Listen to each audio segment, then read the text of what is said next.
আসসালামু আলাইকুম সবাইকে স্বাগতম আমার নতুন একটি ভিডিওতে। তো আমরা যাচ্ছি হেলসিনকি একটা ইফতার পার্টি অ্যাটেন্ড করতে। পাশাপাশি আমি আমার ড্রাইভিং লাইসেন্স কনভার্টের জন্য আই টেস্টও করাবো।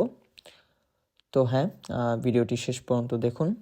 এই ভিডিওতে আমি ছোট আমার একটা ট্যুর দেখাবো, যেটা কিনা মিক্কেলি টু হেলসিনকি। তো আমরা দুপুর অলরেডি হেলসিনকির উদ্দেশ্যে রওনা দিয়ে দিছি। সো অলমোস্ট আমরা সন্ধ্যা 6:30টার দিকে হেলসিনকি পৌঁছাই। তো গাড়িতেই আমরা ইফতার করি। তো ওই রাতে আর বের হওয়া হয় নাই, এর জন্য কোনো ভিডিও করতে পারি নাই। তো নেক্সট ডে আমি চলে যাই আমার ড্রাইভিং লাইসেন্স কনভার্ট করতে হেলসিনকি। অনেকদিন পর আমি আসলাম হেলসিনকির সেন্ট্রাল যে রেলওয়ে স্টেশন।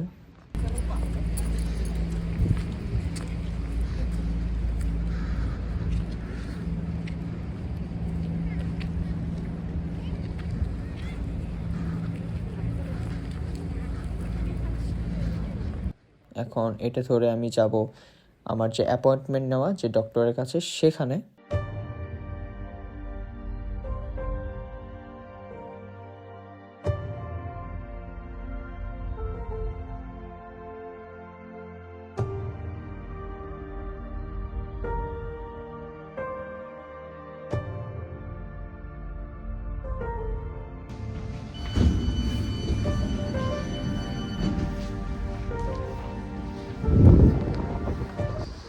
তো প্রচুর প্রচুর তুষারপাত হইতেছে এবং অনেক অনেক ঠান্ডা। টু বি অনেস্ট, হেলসিনকিতে বর্তমানে অনেক অনেক ঠান্ডা। আর ঠান্ডার চেয়েও বেশি হেলসিনকিতে একটা বাতাস, এই বাতাসটা আসলে অনেক অনেক ঠান্ডা। তো এটা সহ্য করার মতো না। তো আমি ফাইনালি ডাক্তারের কাছে এসে পড়ি, এসে ওয়েট করতেছি এখানে আমার সিরিয়াল নাম্বারের জন্য। তো দেখলাম এখানে অনেক ফ্যামিলি আসে তাদের ছোট ছোট বাচ্চাদেরকে নিয়ে। আসসালামু আলাইকুম। তো আই টেস্ট শেষ করে আমি আসলে আসলাম যেখানে উঠছি আর কি, কাম্পি।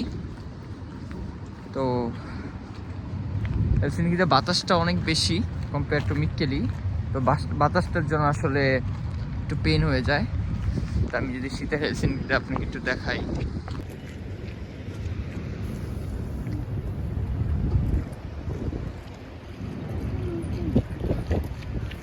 এটা হচ্ছে হেলসিনকি সেন্ট্রাল রেলওয়ে স্টেশনের প্রবেশ পথ। আর অনেকগুলো এন্ট্রি আছে এই রেল স্টেশনের। তো হ্যাঁ, কিছুক্ষণ পরে আমার ইফতারের দাওয়াত। তো এখানে যাইতে হবে। ইফতারের যে লোকেশন, মানে যে জায়গায় ইফতার হবে, যে জায়গায় ইফতার ইনভাইটেশন পাইছি আর কি, তো সেখানে যাইতে হবে। বাট সেখানে যাওয়ার আর অলমোস্ট 2-3 ঘন্টা সময় আছে। তো এর জন্য আমি আবার বাসায় যাইতেছি। তো আই টেস্ট করাইলাম। আই টেস্টে কত লাগলো? আই টেস্ট করানোর জন্য আমার 40 ইউরো খরচ হয়েছে। হেলসিনকিতে 40 ইউরো, বাট এটা যদি আমি মিক্কেলি থেকে করাইতাম এটা অলমোস্ট 100 ইউরোর মতো লাগতো। তো সেজন্য খরচটাও বাঁচলো। আর এখানে আসার পর আপনার একটা গেট টুগেদার অংশগ্রহণ করা হইলো তাদের আর কি। তো সব কিছু মিলিয়ে আর কি আসা হেলসিনকি।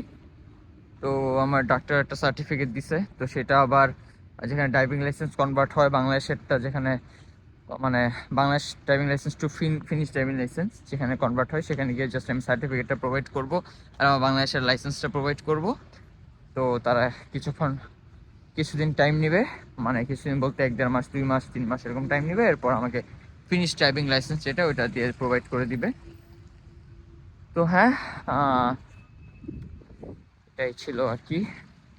তো আপনাদের সাথে দেখা হবে একদম ইফতারিতে। আমি যখন আবার বাসা থেকে বের হবো, ইফতারের যে লোকেশন এখানে যাওয়ার সময়, মানে যাবো যখন ইফতারের লোকেশনে, তখন আপনাদের সাথে একদম দেখা হবে। আল্লাহ হাফিজ।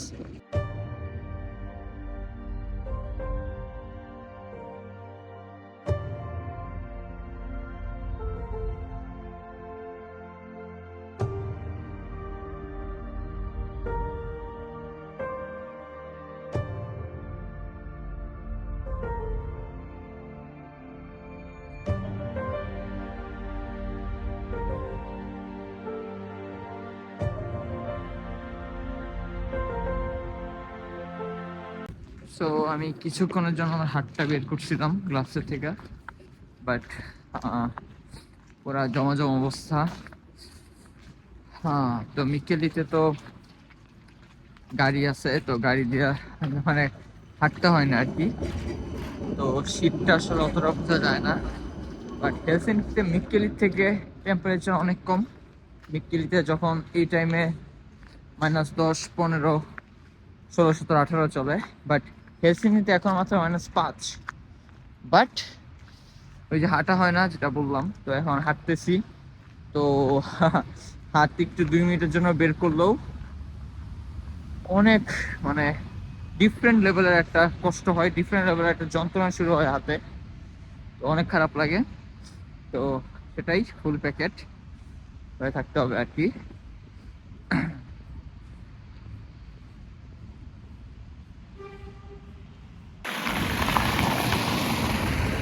তো ফিনল্যান্ডের একটা মজার দিক হলো যে এখানে সবাই খুব ট্রাফিক রুলস মানে।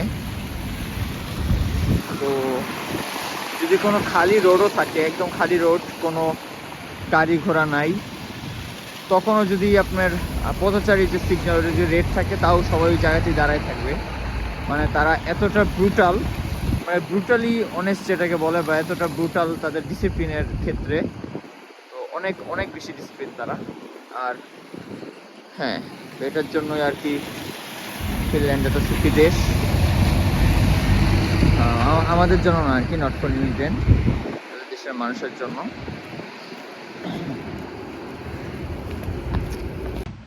তো যারা আমার চ্যানেলটাকে ফলো করেন 2-3 মাস বা 3-4 মাস আগে থেকে, তারা জানবেন আমি হেলসিঙ্কিতে আগে একটা রেস্টুরেন্টে ক্লিনিং জব করতাম। তো সেই ধরনের হেলসিঙ্কিতে আমার থাকা বেশ অনেকদিনই থাকা হয়েছে। তো আসলে হেলসিঙ্কির রাস্তাঘাট মোটামুটি আমি সব চিনি, অ্যাটলিস্ট সেন্টারের যে রাস্তাঘাটগুলো সেটা আমি চিনি। তো সেটাই, তো অনেকদিন পরে হেলসিঙ্কি আসলাম। তো সেই পায়ে হাঁটা আবার খুব ভালো লাগতেছে আর কি জিনিসগুলো।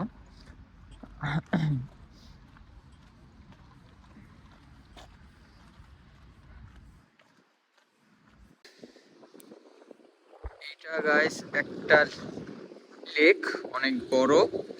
তো এটা পুরাপুরি বরফ হয়ে গেছে।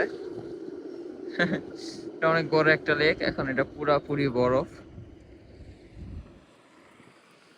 অনেক বড় একটা লেক, পুরাপুরি বরফ হয়ে গেছে। তো এটা হচ্ছে ফিনল্যান্ডের শীতের ভয়াবহতা, কি পরিমাণ ঠান্ডা পড়ে আর কি। এখন অনেক বাতাস, বাতাসটার জন্য আসলে ফোন হাতে হোল্ড করা যাইতেছে না।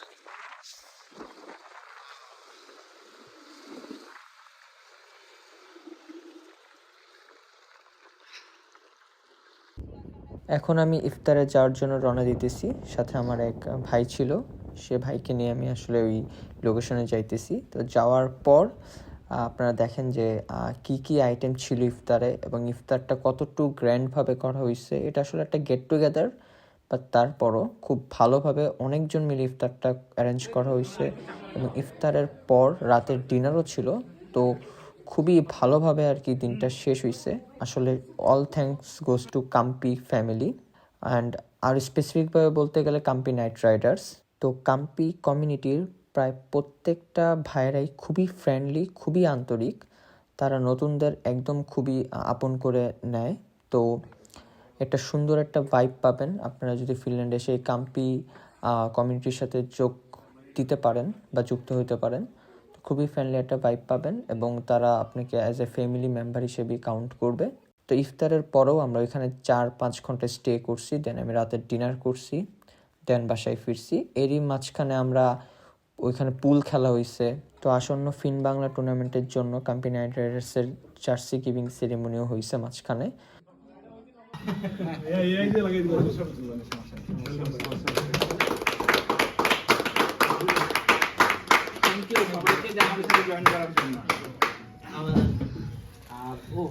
তো সেটা পেয়ে আমি খুব প্রাউড, এবং আমি খুব অনার্ড যে আমি কাম্পি নাইট রাইডার্সের একজন প্লেয়ার হিসেবে আসন্ন ফিন বাংলা টুর্নামেন্ট খেলতে পারবো।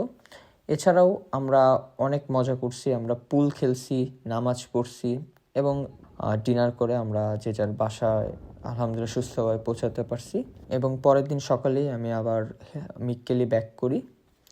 তো এই ছিল আমার ছোট্ট একটা ট্রিপ বা ট্যুর বলতে পারেন আপনারা। তো আমার এই ভিডিওটা যদি আপনাদের ভালো লাগে তাহলে অবশ্যই এই ভিডিওটা একটা লাইক দিবেন এবং আমার চ্যানেলটা অবশ্যই সাবস্ক্রাইব করবেন এবং আমার জন্য দোয়া করবেন। দেখা হবে অন্য কোনো ভিডিওতে, ততক্ষণ পর্যন্ত আল্লাহ হাফেজ।